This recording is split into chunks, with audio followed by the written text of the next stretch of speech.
it says, "What's the firehouse life like?" And you can. I don't want to steer you one direction or another. What's firehouse life like? Just a general answer. You mean when we come on Yeah. compared to now? Well, that'd be good too. I would say there's not as much camaraderie as there was. Yeah. It used to be like if Bill was go build a deck on the back of his house. Well, there might be 6 other guys in the firehouse show up the next day to help him build it. You couldn't get 6 other guys to come help you the next day, or it was closer knit and everything. Guys, you did things together. You did things together with your wives. Everybody's wife knew each other that was in the firehouse. So, that's the biggest change. Went around the firehouse, like if it was your day to cook, it seemed like everybody was helping you cook. It wasn't like, it's your day to cook, it's on you. And everybody was always pitching in to help. Especially when you're young and on a job and you don't know what to fix, especially if you're at a big house, you're thinking, how do I feed 13 or 14 guys, Somebody was always stepping up and telling you to help you out and getting you along. I don't know where they do that anymore. I come from the 11s, which was a small house, and we never had that problem. But I could see with the younger guys coming on, they just had a different mindset especially about cooking. It seemed like most of them didn't even know how to cook, and so that was an all new experience for them to have to cook a meal for somebody. But and then shopping's a whole different story too. But I don't know how many single guys go out and shop for themselves, but going out and shopping for a shift load of guys is a different way to spend your day. But I think the closeness and everything else is the biggest thing that I've seen change over the years. Where the houses were close knit together when you were in a house. Guys did things together. That's the biggest thing I think I see as. There was always a friendly rivalry between houses back then too. Yeah. Like being first in, getting first water, being the busiest company meant a lot. It seemed like it was for years. It'd be the 5s, the 22s, the 14s. Everybody was always trying to being that elite little group that was always considered the busiest companies. So that kind of made a rivalry between the companies, and I think a lot of people fed off that about how you did your job around the firehouse and when you was on the street. Well, I think also after you had fires and everything, everybody, it's not like it is now where the chief says you go pick up and go home. We used to stay around. Everybody helped everybody pick up hose. And you sit there and you talked about the fire that you had and everything.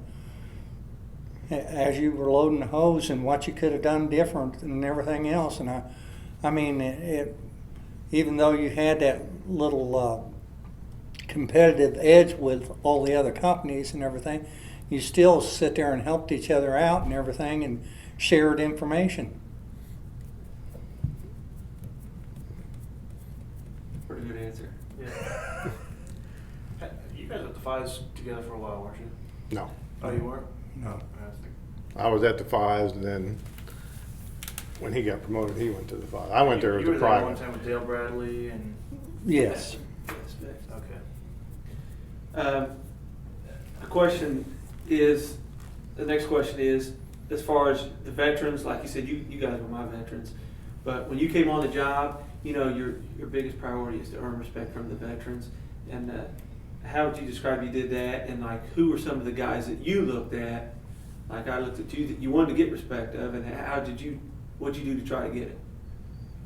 Well, right off the bat, I'm going to say Charlie Sperlin he was a captain at the 7s, and I always thought he was a fair guy, and especially after Larry come to the sevens and we started working together. I think we both was trying to impress on him that we would do the best job we could for him, no matter what, whatever he wanted. And I always looked up to him. I thought he was a heck of a fireman. Maybe a little unorthodox in today's way of firefighting. Like in the summertime, he never wore a shirt. He just wore his night pants with suspenders over his bare chest and put his coat over that. And then when the fire was over, he'd just take his coat off and smoke cigarettes one after the other. But he was a heck of a fireman. And I looked up, when I first went on, I was looking for somebody to try to pattern myself after, so I knew how to get along with people. And when I met Larry and I seen how much everybody liked Larry, I thought, well, there's a guy I need to kind of keep an eye on. I'll just do whatever he's doing, and because he seemed to get along with everybody and everybody liked him. So. And now we're going to dance. Look, you know, that's awful ironic. You getting a phone call. Somebody. But there was a lot of officers back then that were just. Terry Goodwin was at the 8th, and he was a heck of an officer. I mean, and back then, the officer basically took the pipe. The lowest sub caught the plug.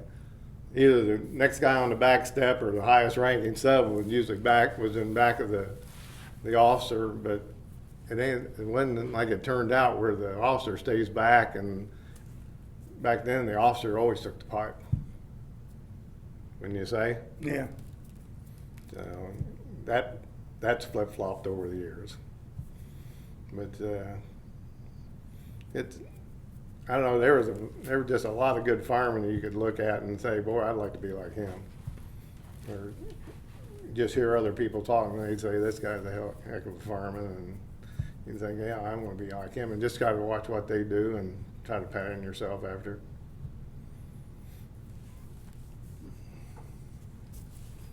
Seems like that might be a better way to do it. Have it all Yeah.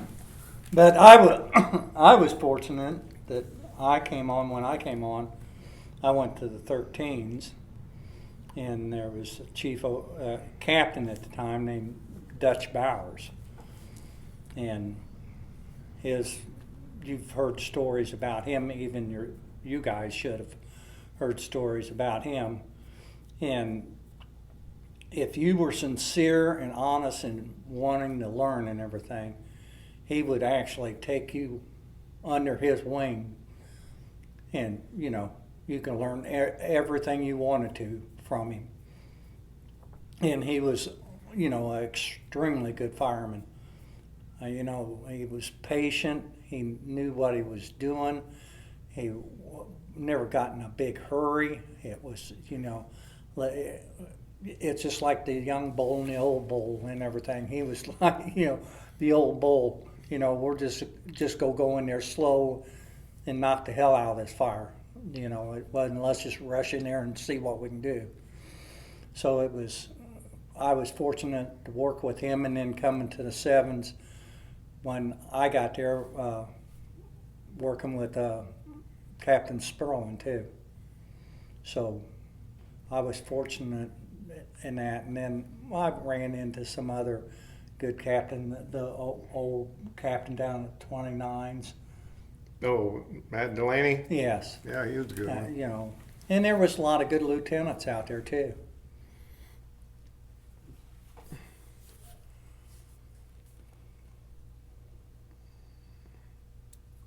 Okay, let's talk about air packs, because that's another big change. And tell us, you guys fortunate enough to kind of be on the job when they didn't use them, be on the job when now we always use them. Now, if I'm thinking right, we had one per apparatus, didn't we? Of the SBA? Yes. Yeah. And most of the time you didn't want to use it because The fire be out before you got ready to go. Or somebody else might have used it and not cleaned it up. They was basically about the only time you really seen them used back when I come on was if it was a basement fire that was really going.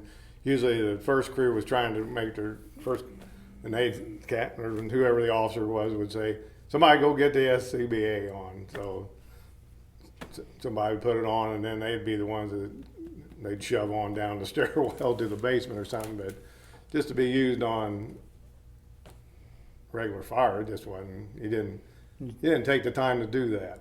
First of all, they was in a box. It wasn't mounted. You had to go get to the door, if you remember where they put it, open it up, and like you said, hopefully whoever used it last cleaned it up. Cleaned it up and you had a full tank. Yeah. But it was just like a second thought. It wasn't something that was at the top of your mind about using when you went on a fire.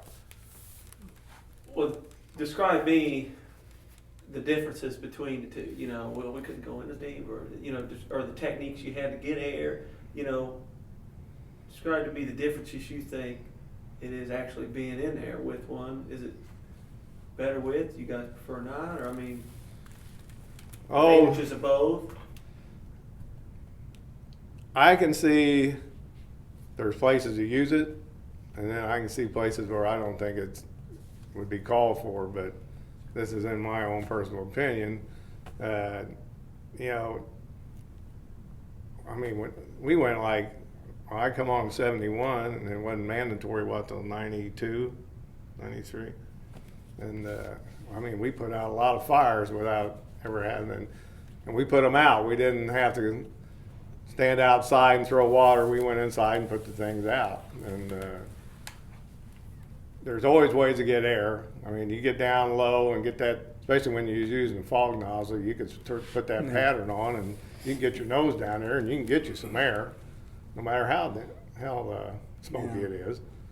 Well, how often were you ever taught to take a fog nozzle and stick it by the window and blow all the smoke out of a room? Huh? A little bit. Well, I mean, have you ever seen anybody do that now? Not very often. No. I mean, you know, it's just things changed over the, you know. But but they have their advantages. I mean, you go into these enclosed buildings and stuff where smoke can't get out and it's not being ventilated, and where it's just banking down everywhere. Yeah, I can see where I'd rather have one on than not. But things like garage fires and car fires and some of this stuff they have you wear it on, I just don't think it. I mean, back then it wasn't even, like I said, you didn't even think about it. If you sat around and thought about it, you'd miss the fire, because there'd be those guys would have it out before you ever got all your stuff together.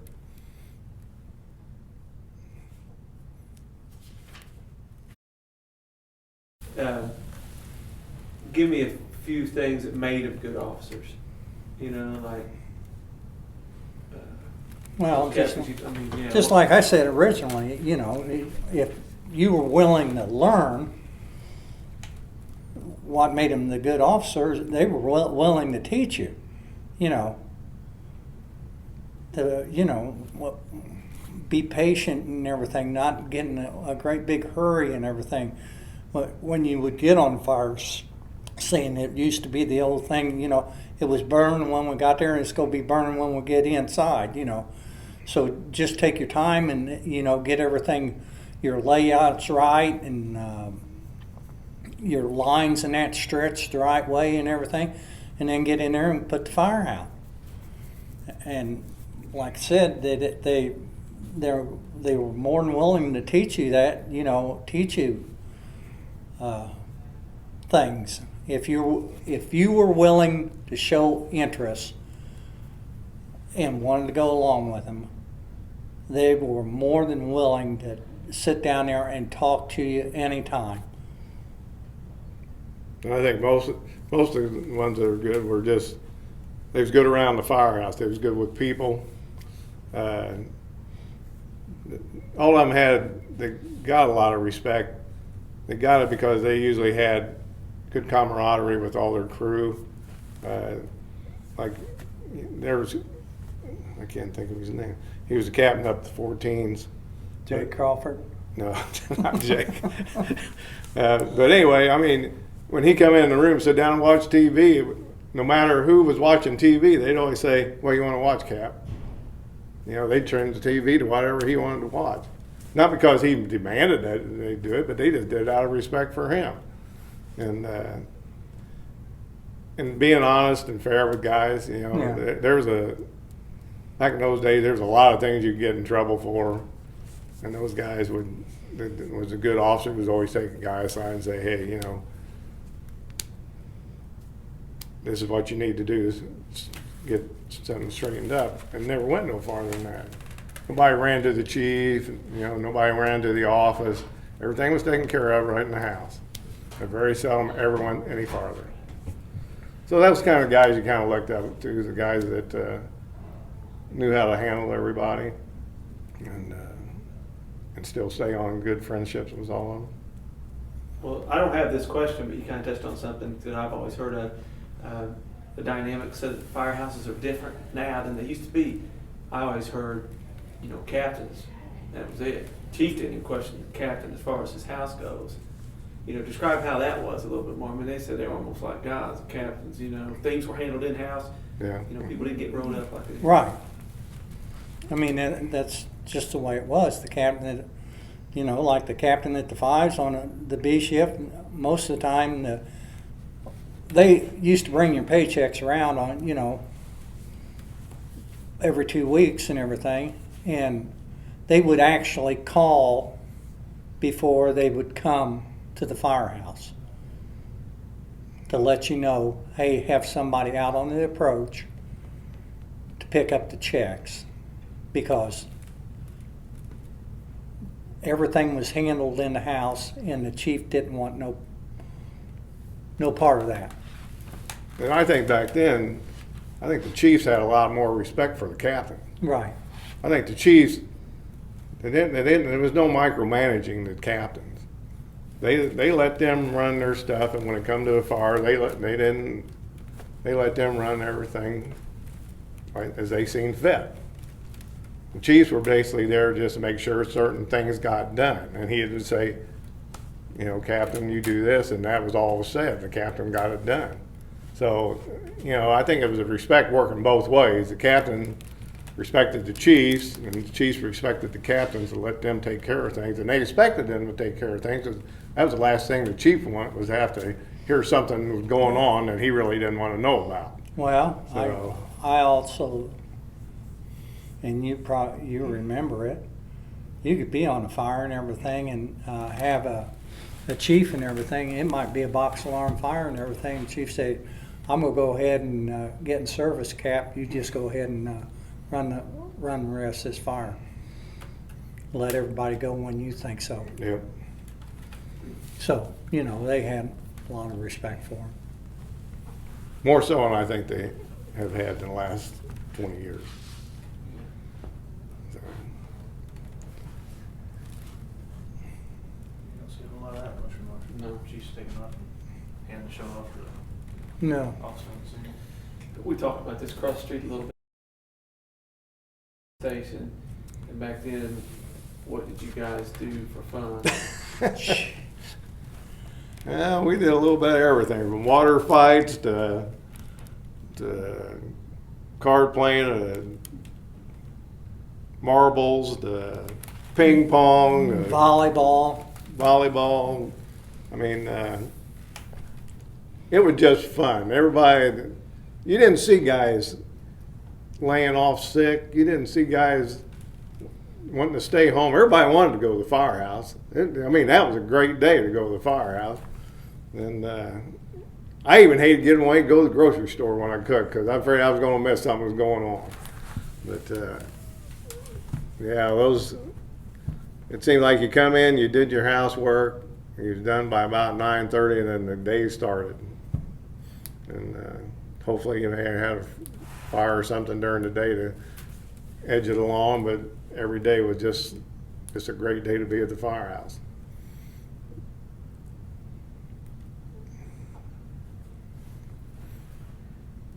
All right, now we're going to get into what you guys think, because you got to realize a lot of people may watch this may not be a fireman. So the difference between engine and truck guys, or is there? Truck guys are dumb. Well, we can go back to, I guess we can go back to our captain, the old captain at the 7 Sperling. You know, we would get, especially during the early 70s, 7's engine got a lot of fires up around 12th and Park and everything, and that ladder would still be laying there, sleeping. And he always made it a point to come back and wake up the whole house. I mean, he'd turn the night lights on and tell them that the real firemen were back. You know, so. But you gotta remember, back then, they only sent one truck on a Yeah, but resident. there was guys that were really took pride in being on a ladder and doing, being a good ladder crew in that, and the same way with the engine and everything. You know, there was, and Bill can tell you the same thing. There was, if you ran in with a good ladder crew, it made it, without SCBAs and everything, it made a big difference in the way you fought that fire. Yeah. Because if they ventilated it the right way and everything, you didn't have to have an SCBA. So, you know, Some yes, of the truck crews got bad raps. but I don't see anything different in the same thing. Ladder crews were just as competitive as engine crews, and so I really didn't see, you know, where you could say, well, engine crews were better than ladder crews, or the ladder crews are better than the engine crews. No, you need both of them. But I just said dumb because you was sitting there. But you're right, you need both of them, that's for sure. Well, how many trucks do they have on them? Two. Two. Still. Yeah. Yeah. How many on a box? Right?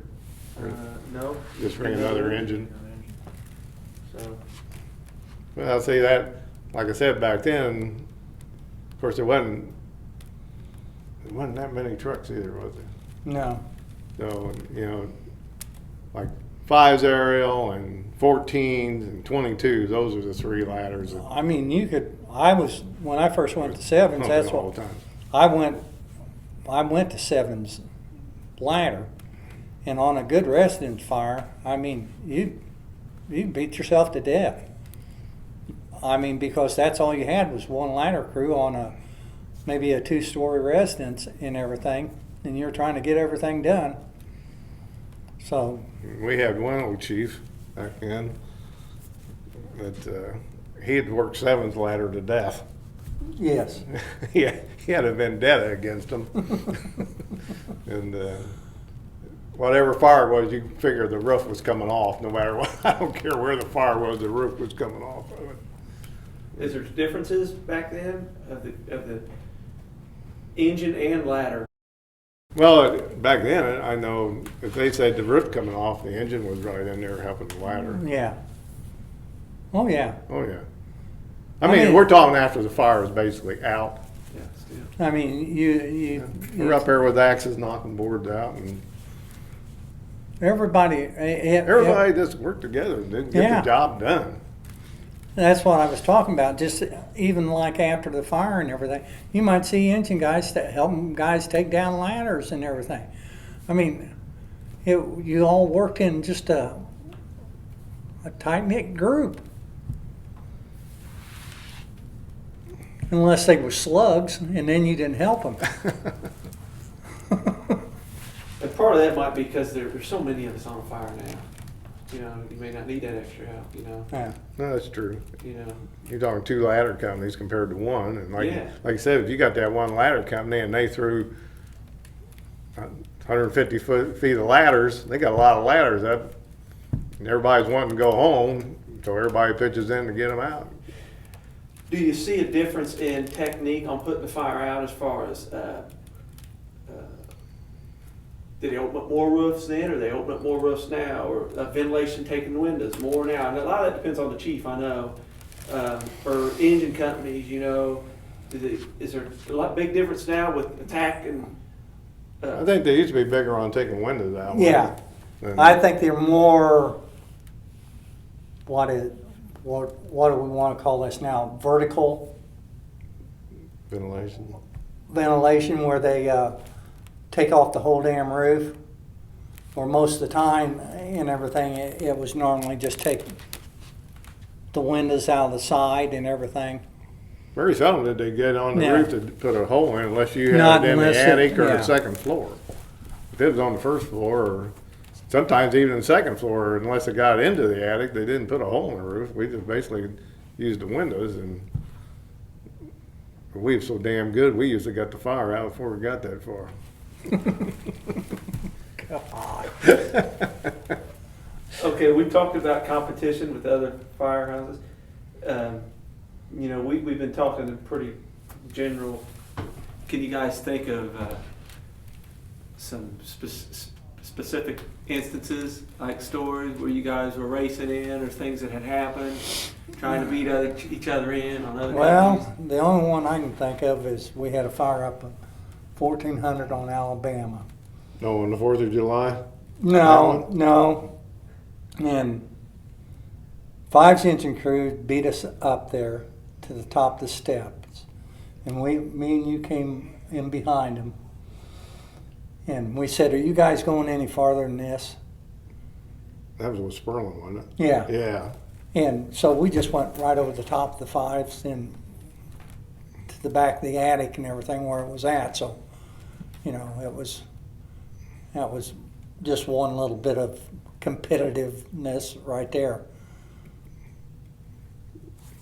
But Fives was usually our nemesis because they usually could get a jump on us coming from downtown. But it was always a lot of close ones. Yeah. But and then when I was at the 11s, us and 27s used to go quite a bit, and it was always a couple of times they burned us by not hooking up at the kitchen hydrant where we did. But I screwed them the one time. I wouldn't give them a line. I told them when their water was out, they was out. But there was always, we would have gave them water eventually, but I wasn't going to give them water after they didn't bring. But that was just that's just kind of things that went on. But Yeah, and I did the same thing to another engine company that we ran into. This one officer had a tendency to pass up plugs and not lay out. So one night we get a fire and everything, and Roy said, "Do you want to get this plug?" And I said, "No, we ain't getting it." And I made them lay us line. And luckily enough, later on that night we had another fire, and I made them lay into us again. And the lieutenant came up to me and asked me, "How come you ain't laying out no more?" I said, "When you start laying out again, I will." My guess is Reggie. Yeah. Huh? My guess is Reggie. No, it was somebody else. You got the right apparatus. Yeah, I figured it was 14s. No, Oh, what? 22. yeah, Oh, it was Slow Dog. oh, yeah. I lost my train of thought. You got me so in depth in that story. I lost what I was going to ask you. Shoot.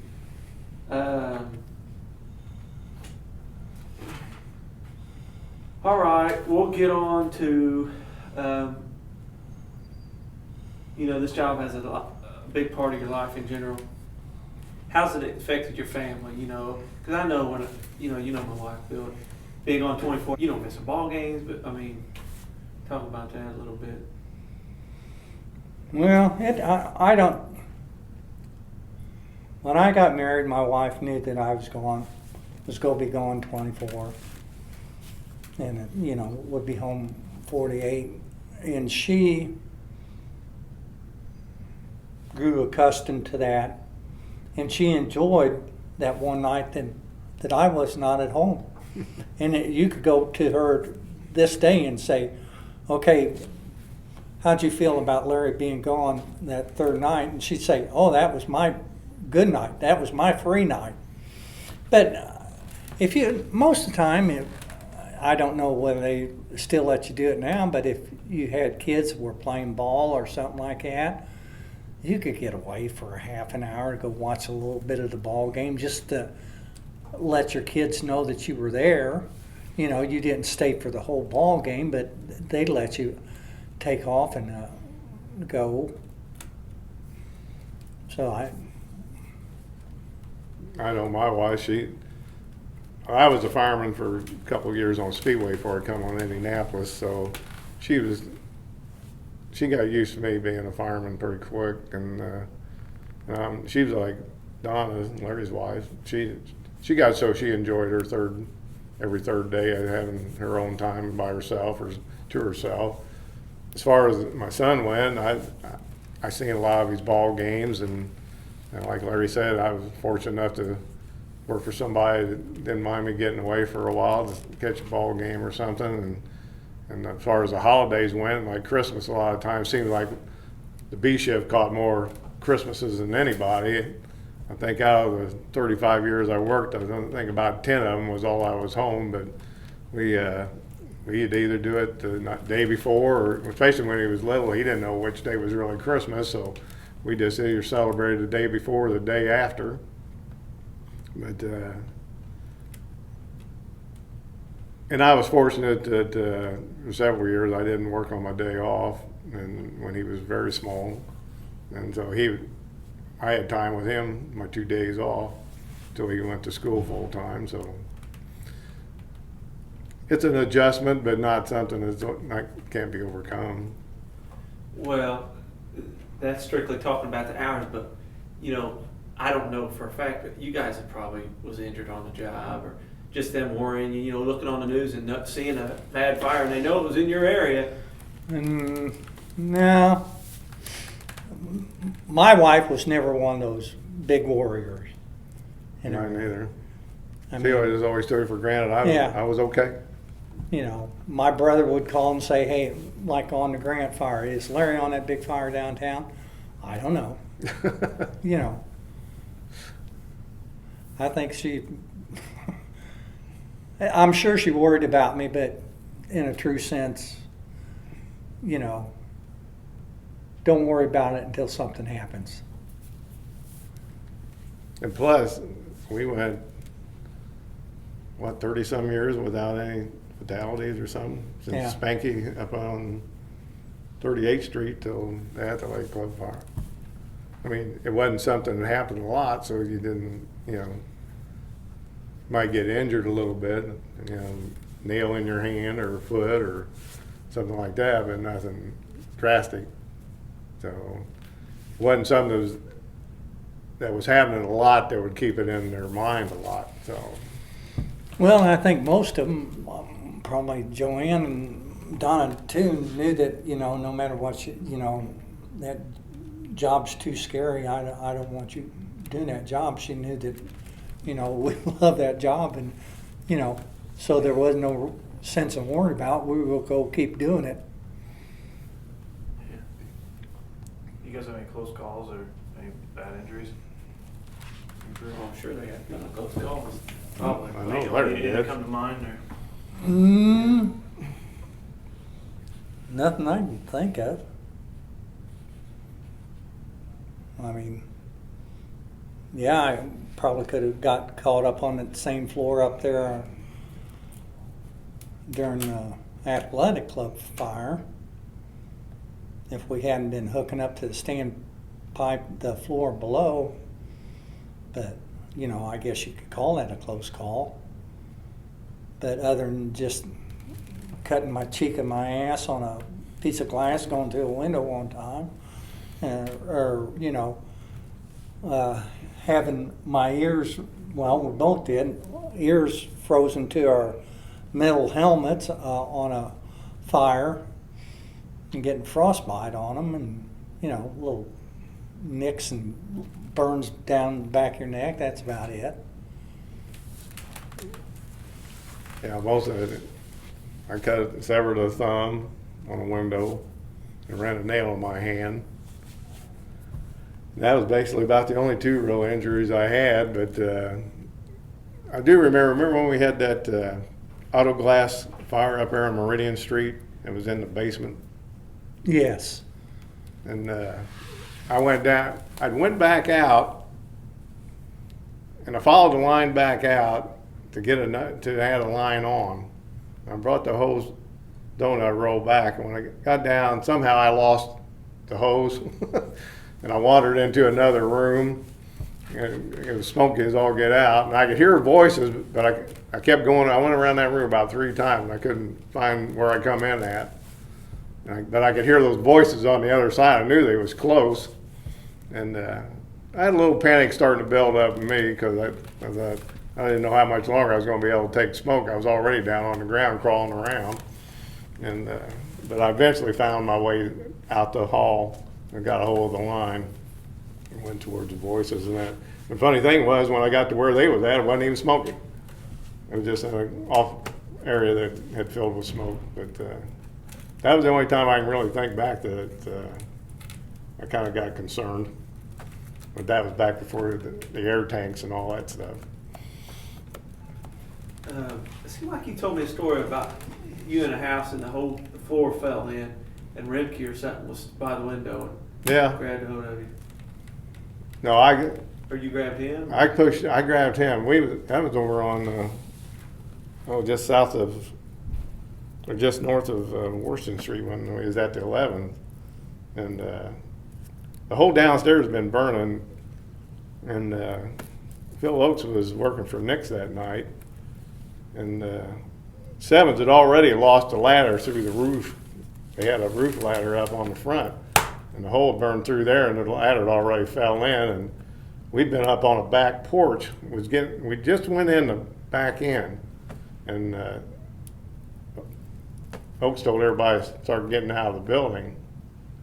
And Rimke was just subbing at the time, and I got a hold of him, and I got him to the window. I said, "Get on out of there!" And I just had put my hands on the ledge, and the whole floor. Second floor dropped out, but we was on the back of the porch, and it didn't go. The back wall was still there, it was just the floor. So, but that was close, but it never really bothered me. I mean, Yeah. it wasn't like, I guess when we were talking over there, I did the same thing. We had a fire over by the 11s and everything, and Nick's at the time wanted me to. He said, "Pull that one trim board and everything off of there." And just as I jerked on that trim board and got it off, this probably a 6x6 section of second floor decking just went straight down with me. I mean, I stood up on it the whole way down. Never lost my balance or anything like that. So, I mean, yeah, you had close calls, but you didn't get hurt. don't count, there's no blood.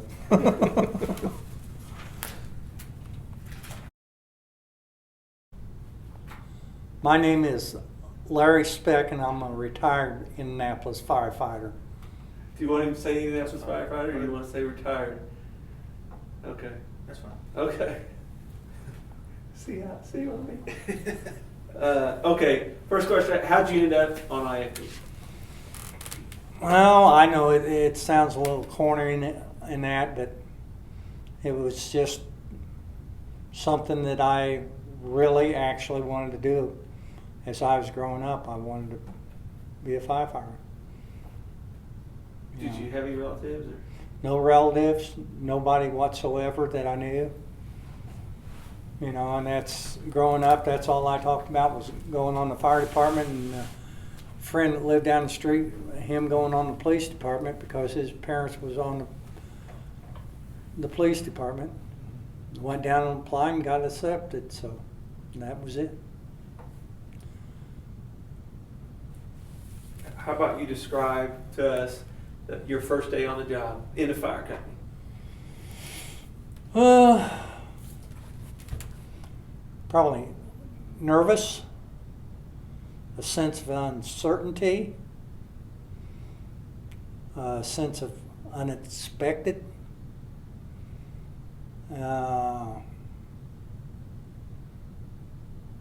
But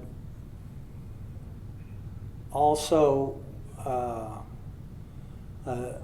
sense of acceptance too from the guys, the first house I went to, because they actually, like I said, this one captain, if you were willing to learn anything or talk about anything, he took you under his wing, and if you were accepted by him, then the rest of the people in the house accepted you too. But I mean, like what firehouse was you at, and what kind of runs did you get? You know, what was your day like? My first day on the job was November the 1st, 1969, Station 13. We had one run that day. It was a box alarm over on 41 East Georgia Street. Nothing to it, just a faulty alarm. No hazing, no break-in period? No, that really, like I said, if you were accepted by this captain, and I subbed the first 8 months at this station, I was on the job. And if you were accepted by the captain and that there, then, you know, there wasn't no too much hazing in that go on. Okay. What do you remember as your time as a sub in general? Well, spending majority of my time in downtown, the downtown company, 13s. They had just got in 1969, got a new snorkel then, them and the 31s. And it seemed like every second alarm or third alarm fire, they would always ask for that. So I was fortunate I got to go on a lot of multiple alarm fires just because most of the time I was subbing on that piece of apparatus. When you look back at your IFD experience in your career, what do you think of the most? I mean,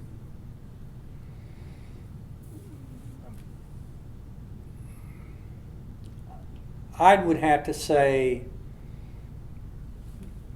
the companionship, the camaraderie in between all the guys and everything that I worked with all that time. You know, we played golf together, we played softball together, you know, you hunted and fished together. It was just like growing up to me in another, I came from a family of 9, it was just like having another great big family again. So that's, I considered it just a big family affair, I don't know. you did a lot on your off day with guys. I mean, you always had golf trips, you know. We talked about close calls and injuries. How do you think people on IFD who work with you, how would they describe you and your career? I would hope that everybody would say that I was considered, or be considered, I was fair and just with the way I handled things, that I was willing to teach the younger subs and that on the job patience and the right way to do the job. That's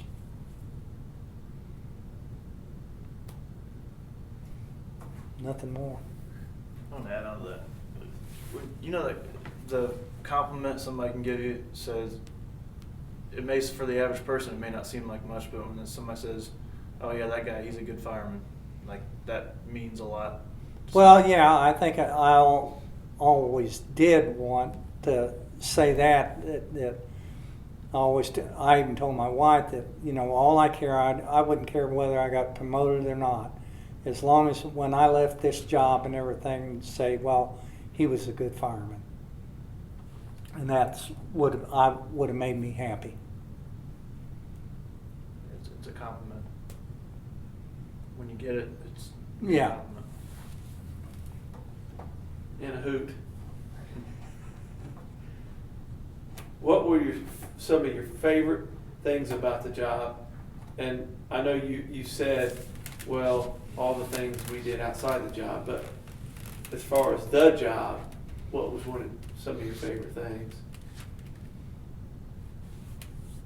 Favorite things about the job. Well,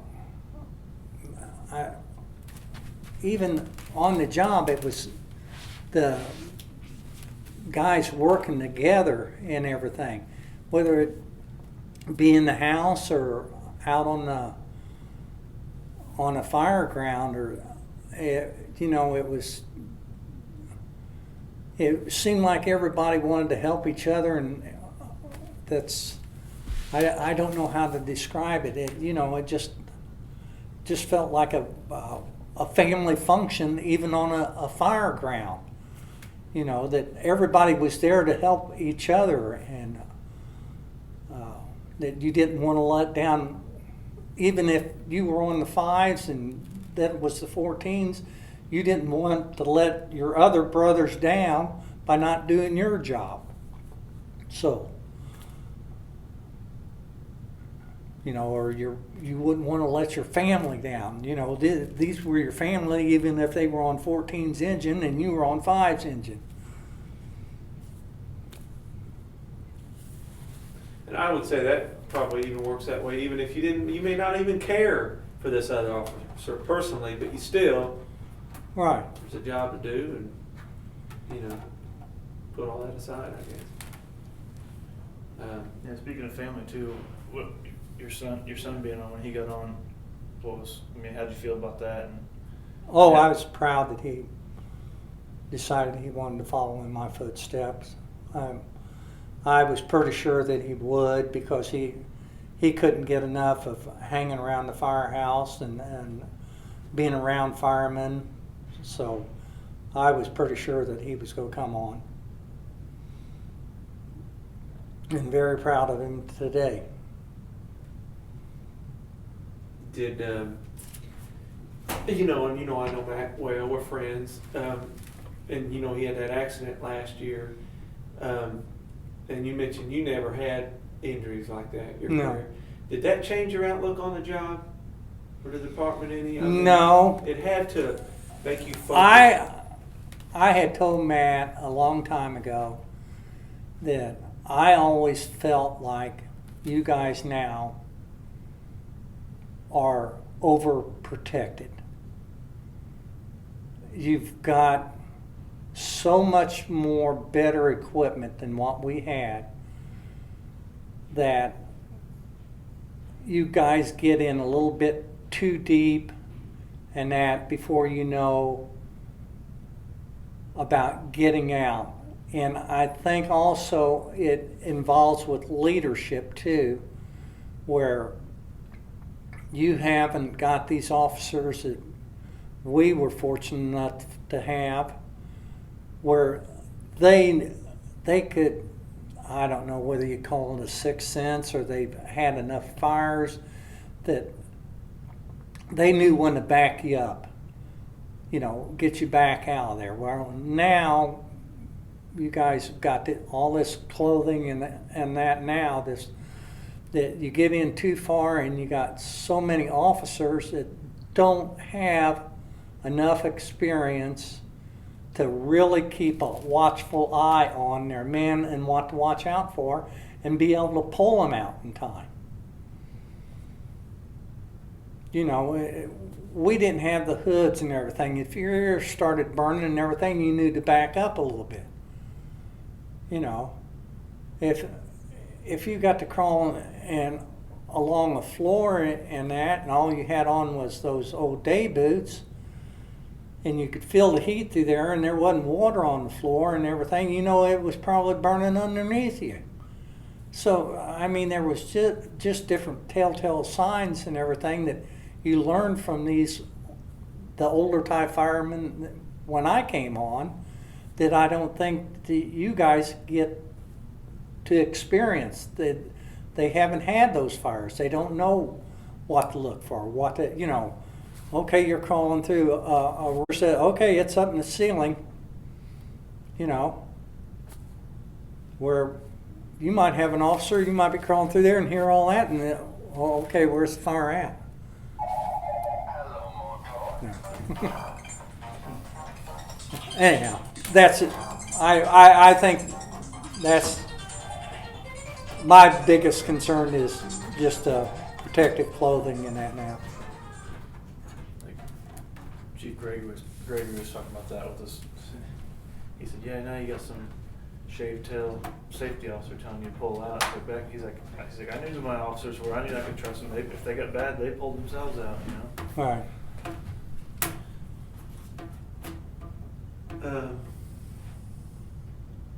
So it didn't really change your outlook on the job, or really, other than it's maybe a little bit more dangerous Oh yeah, yeah. than it used to be. Yeah. It had to be hard for, I mean, you know, I don't know. I think maybe we were smarter back then. well, it could have been. Well, More common sense back then. you know, you knew your limitation, and I don't think you guys know their limitation now with all this gear that they got on. Well, hell, I can't get burned. I got this Nomax hood on. I got this on. I got this on. Well, I think it's just a more narrower line between getting hurt or not, you know. Before you get hot here, you know, you can get closer to that point of getting burnt. You know what I mean? It can go bad quicker Right. than it would before. But you know, Matt, he's a good fight. He's been in that same situation 100 times. Oh, I know.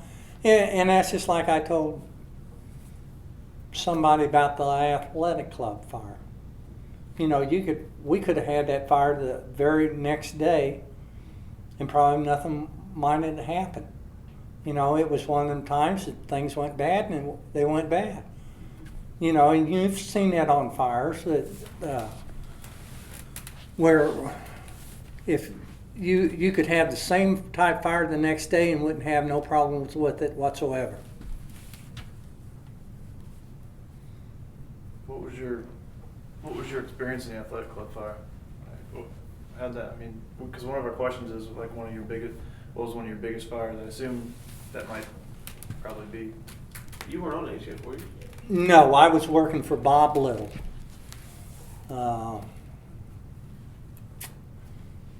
We got it on the box, and we went down there and sat down there in the front. We sat just north of the athletic club. And we probably sat there for a good 10 minutes or more before they even called for us.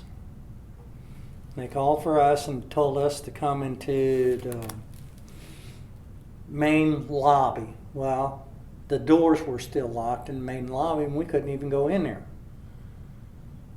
And the chief told us to meet him there. Well, we turned around, we went around to the side entrance off of North Street there, and went in there and ran into somebody, and I don't know whether it was Feast or what, said go up to the second floor and hook into the standpipe. Well, we started up there, and I said, did anybody bring the hotel connector for the athletic club here? No, I didn't even know we had one. I said, okay, you guys just wait here. Let me run back out the engine. I'll get it. I know where it's at. And it was a special adapter. That's why what happened to the Sevens engine, it kept blowing it off because it wasn't the right threads. Mm-hmm. I knew that there was an adapter from being down at Sevens so much, and I knew Five's engine had one in the glove box. So I went down there and got that, and just about the time we got our line all hooked up, that's when everything just banked down. You know, it must have backdrafted just about right then. The fives crew was right on top of the third floor landing. That's when they found Caparrot and that. I was just starting up the steps and everything, and I heard gates behind us. So I guess that would have been the closest, whatever the question was. Close call that you had, you said. The closest call. Well, you know, that athletics has been covered pretty heavy, you know. Right. You were on the Grant Fire also. Or no, you were off, weren't you? No, I was on the Grand Fire. Oh, was you? Tell us a little about your experience with that one. Well, we had just getting ready to sit down for lunch, and it was when Don Lamb had decided that from now on all the downtown boxes ought to be stills. So there was 2 engines, a ladder, and a district chief got sent in there. When we turned on to Washington Street, we knew we had a major fire and everything, and it was on the top floor, like the 4th floor of the Grant building. They were gutting it at the time. Before we could get the ladder halfway up out of the ladder bed, it had dropped down to the 1st floor. We had to move the aerial completely across the street because it already had started melting the reflectors and everything all on the side of the aerial. One of the guys was sent to the hospital with some minor burns on the back of his leg from being up on the ladder, using the ladder pipe. We were there from, I'm saying about 11 o'clock until 11 o'clock that night before they sent us back, and they filled in another aerial to take our place to wet down hot spots. And I knew the fire was out in the Washington Hotel because, like, if Hiteshew told you about it, how the 13s and the 7s just went from jump floor from floor. Well, finally on the top floor and everything, all of a sudden these books started floating down and everything, landing on the turntable of the engine. They were all cock books. And guys were throwing that. Yeah, that definitely can get.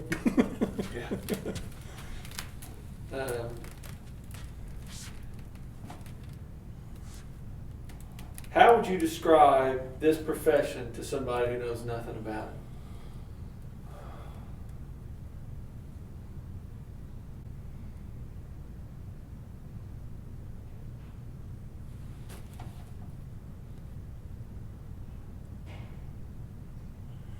I guess I would have to tell them that if you wanted to be a firefighter, you would definitely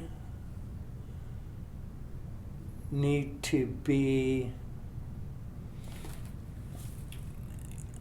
I definitely think it would be personality. I think that you could tell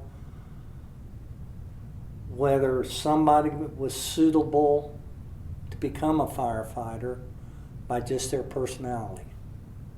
How would you describe this profession to someone who knows nothing about it? Describe it to them themselves. Well, I'd have to describe it as being a close-knit organization. I can kind of paramilitary, but yet more family orientated. And having trust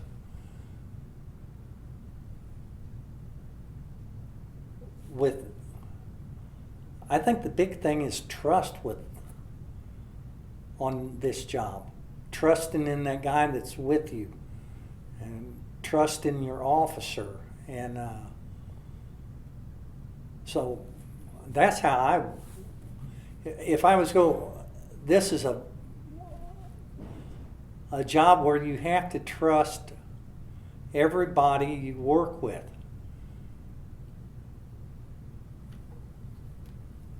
And you were going in another direction before.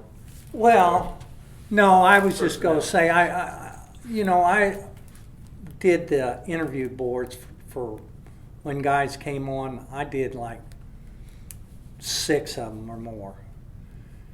And I don't think that you really, by the interviews, that you really got the best people that you wanted.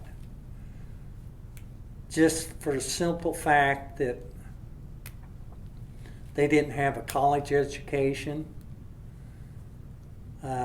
They weren't good speakers. They didn't answer the questions that they wanted you to hear. They didn't use the key words that you should hear to make them upper class, but you knew in their hearts and by just talking to them that they would have been an asset to the fire department. I got you. And I think we let a lot of guys go and took a lot of people we shouldn't have. And that's a fact, Jack. Get her done. I hope you weren't talking about my interview. No.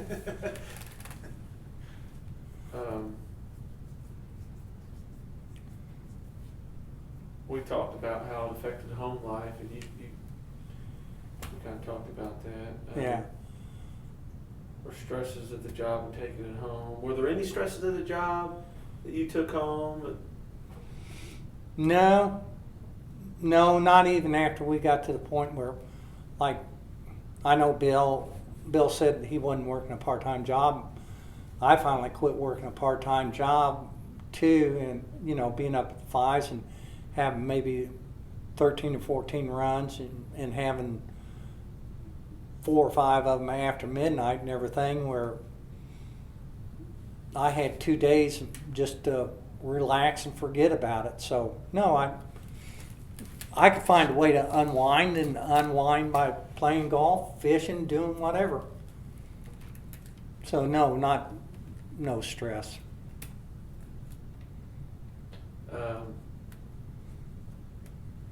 We're talking about death on this job.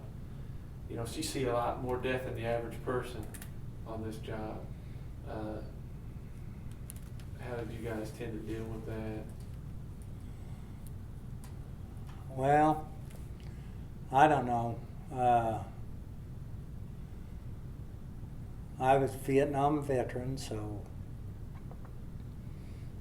I see my share over there. And then when we started running first aid and that here and seeing it here, I don't know, you just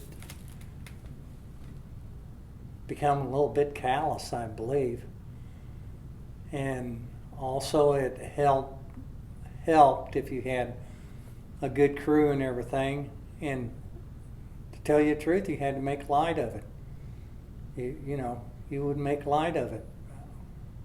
And I think it helped everybody through it. Billy was a Vietnam vet too, wasn't he? Yeah. I thought he was. He was over in Hawaii. Oh, he was over in Hawaii.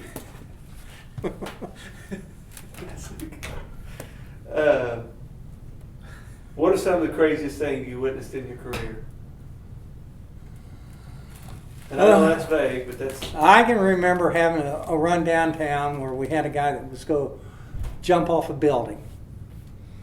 And we had this old net.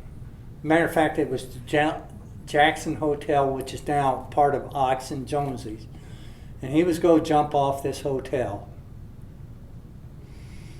And we would be out in front with the net, and he'd run to the back. So we'd have to move around to the back.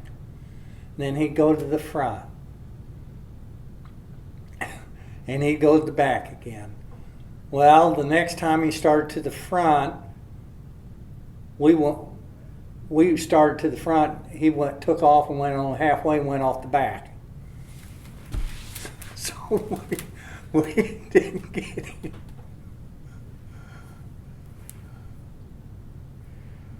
He was bound and determined to commit suicide. He faked you out. Yeah. I'm sure you guys may not in that one. Any other ones? Oh, I can remember having a fire just across the street at the Barton House Apartments. Me and Hiteshew together, and it was a mattress fire. And of course, we took a can up there with us and wound up putting out the mattress. And Bill said, "We need another can." And he took and threw that other can. We heard, "Oof." So I grabbed another can. I said, "We need another can here." And somebody gave us another can. He used that, and he threw that over there. We heard, "Oof" again. Well, come to find out, here's this little old man in between the mattress and the wall. And Bill had hit him with both them empty cans where he had thrown them after he was done with them.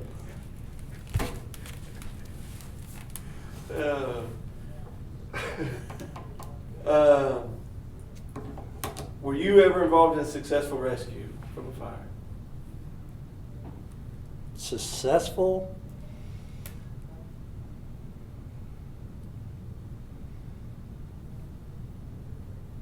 Not that I can say. I've lost a lot of them, but never was successful on one.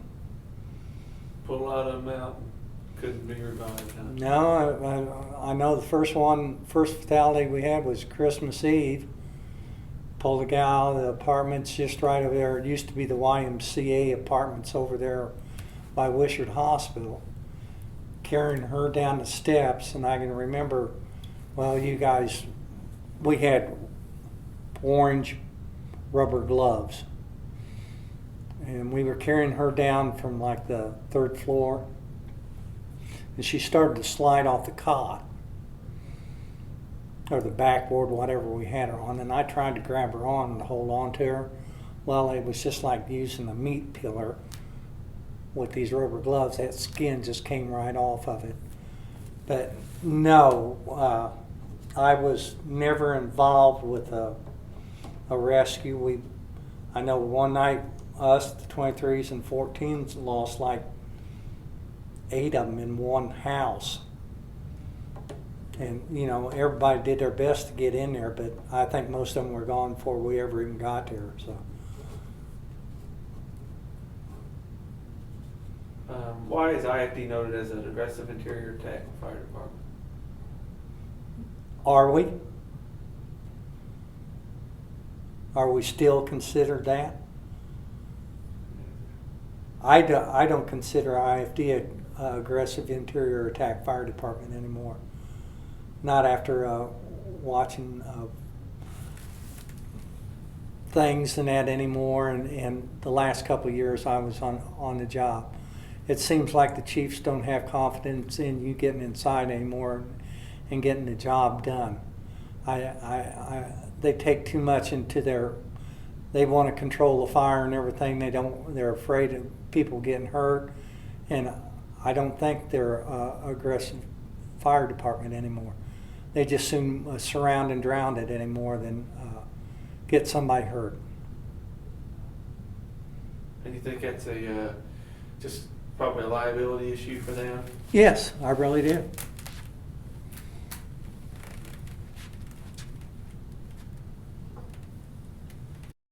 That's it. No, you're not off that easy. Can't be any more. Yeah.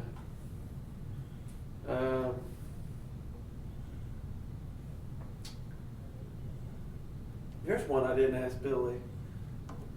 Describe how it was different to ride back in the open cabs and stuff than it is today. Well, I mean, you had to turn around face backwards on the back step. You had to ride that way. When I first came on, they gave you these plastic helmets that had like a cushion inside of them. And then you tried to ride backwards, it just flipped that helmet off. So you went and bought a metal helmet. The one good thing about it was, about riding on the back step, if you turned the corner, you could see what was going on because you were looking straight ahead and you knew what type of fire you had. It wasn't bad during the summertime, but in the winter it was a little cold.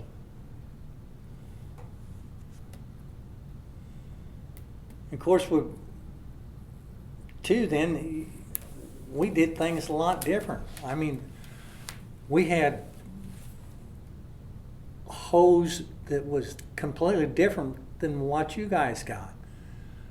You know, we had that old cotton jacket, rubber lined hose and everything. If you had a fire in the wintertime, you just throwed it in there like pieces of stick and everything until you got back to the firehouse, and you had to drag it off and hang it up in the hose tower and put fresh hose on there.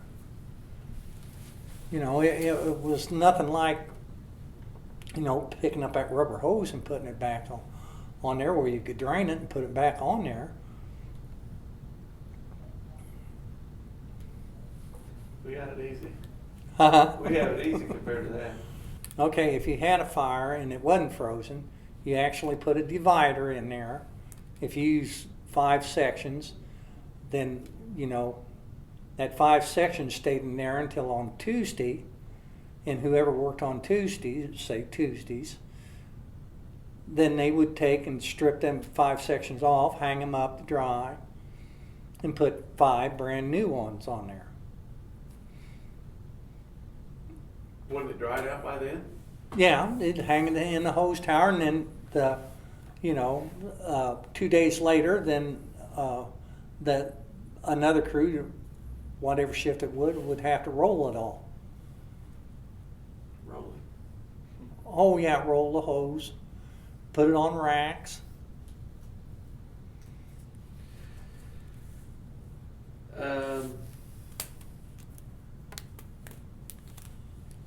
What's the biggest fire you had?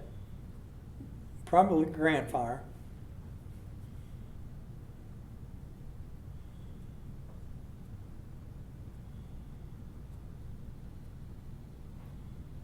Describe the feelings you had during and after your first fire. Well, I can actually say that my first fire, I completely screwed up.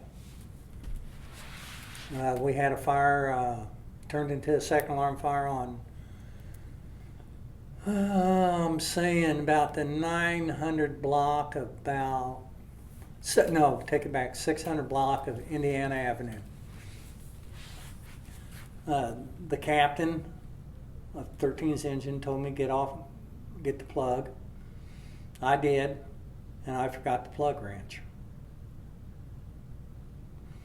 Well, I wrapped the thing, they laid out down the street and everything. I got the cap off with my hand, and I tried to flag 7's engine down so they'd stop so I could use theirs.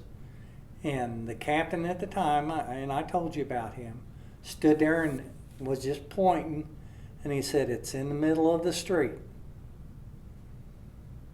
the hydrant wrench." And I ran up there and got it, got the water cranked up and everything, got up there to him, and he said, "Okay, kid, let's still not hollering or anything. Kid, just stick with me." And we stayed with him.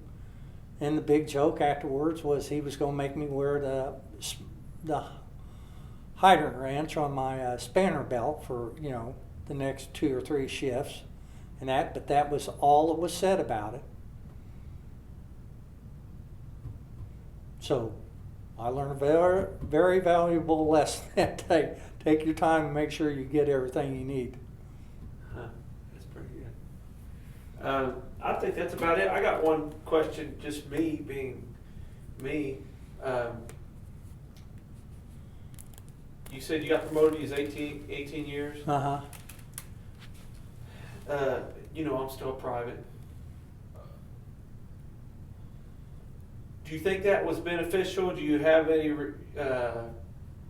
would you change anything? Would you try to get promoted more? Do you wish you would have stayed on the back more? I mean, how did that all, this is me just asking a selfish question. I was told to go to school